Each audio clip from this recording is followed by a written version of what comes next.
సంగారెడ్డి జిల్లా Patancheru police station పరిధిలో పేలుడు సంభవించింది. ముత్తంగిలోని టైర్ రీట్రేడింగ్ వర్క్ షాప్ లో టైర్ బ్లాస్ట్ అయింది. ఘటనలో షాప్లోకి వచ్చిన ఓ వ్యక్తి అక్కడికక్కడే మృతి చెందగా మరో వ్యక్తికి తీవ్ర గాయాలయ్యాయి. మృతుడు హైదర్ నగర్ కు చెందిన సలీంగా గుర్తించారు. గాయపడిన వ్యక్తిని హుటాహుటిన ఆసుపత్రికి తరలించి చికిత్స అందిస్తున్నారు. స్పాట్ కు చేరుకున్న పోలీసులు ఘటనకు గల కారణాలను అన్వేషిస్తున్నారు.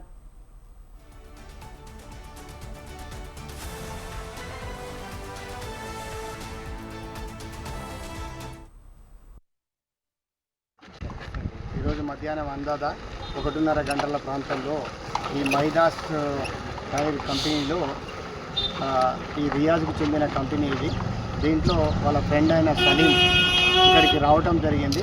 వచ్చి ఇక్కడ ప్రస్తుతం ఉన్న ఆధారాల ప్రకారం ఏంటంటే వీళ్ళు ఇక్కడ టైర్స్ రీబాటన్ చేస్తారనమాట. ఈ అరిగిపోయిన టైర్లని మళ్ళీ రీబాటన్ చేసి మళ్ళీ రీసేల్ చేస్తుంటారు.